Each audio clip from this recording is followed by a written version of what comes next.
Welcome to On the Beat, everyone. I'm Troy Thompson. Joining me today from Community Counselling Services is Keenan Wald-Lowndes, and he, of course, is the County Administrator. Over there at Pines and Caddy Hill Recovery House, Alcohol and Drug Facilities. Welcome to the show, my friend. How are you? I'm doing well. Okay, thanks. I want to talk a little bit about addiction in general, because I have people in my family that have drug addictions, and it is different for every family and every person out there.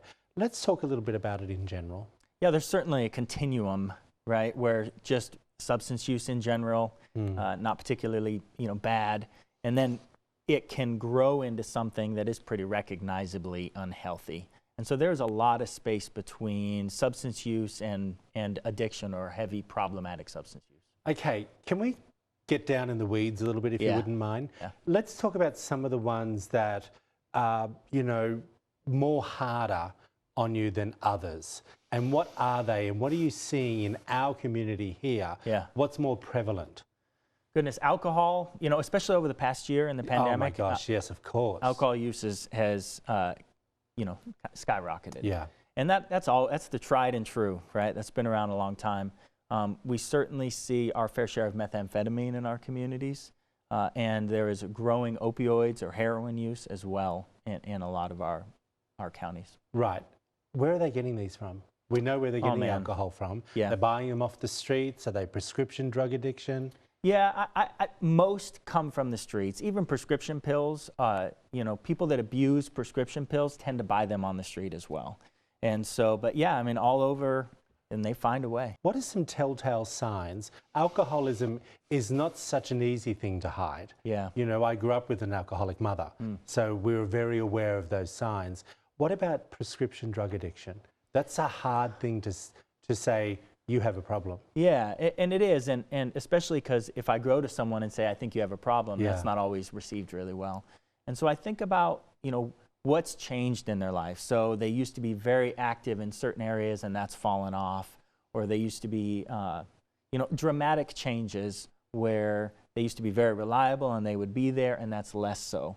Or there's sometimes when you see somebody and it's clear they're not well or they're really struggling, and just using compassion to say, tell me what's going on, how are you doing? And so, communication, I'm a therapist, so communication is the key point here, but really trying to recognize just those telltale signs that something's going on. Whether it's substance use or not, something's going on. When you have a drug addiction, it's completely different to mental illness.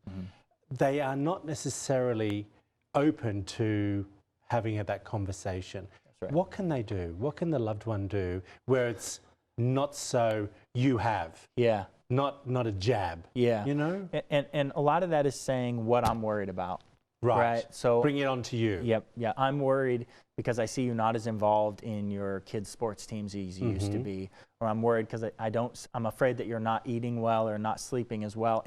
And look, most people that have a problem with substance use, they can be approachable at certain times, right? It is, a lot of people with substance use disorders are thought of as very defiant, and that may be true, but at the same time, these are folks that are struggling. Yeah. And so if we can just be consistent with our care and our compassion, I think that eventually somebody will respond and want to talk about it. Is there a hotline that people can call your offices and say, look, one of my best friends I know has a drug addiction, but I don't know what to say to get them to come in? Yeah, our two facilities, Pines and Caddy Hill Recovery Center and then Recovery House, if they just call them and ask to speak to admissions or just is there somebody I can talk to, they'll get with somebody. That's the important thing. Your friend has a backup. That's right. That's what we like to hear. Thank you so much. We appreciate you. If you want to find out more information, give these people a call. There's all the information up on the screen. We'll be back after this short break.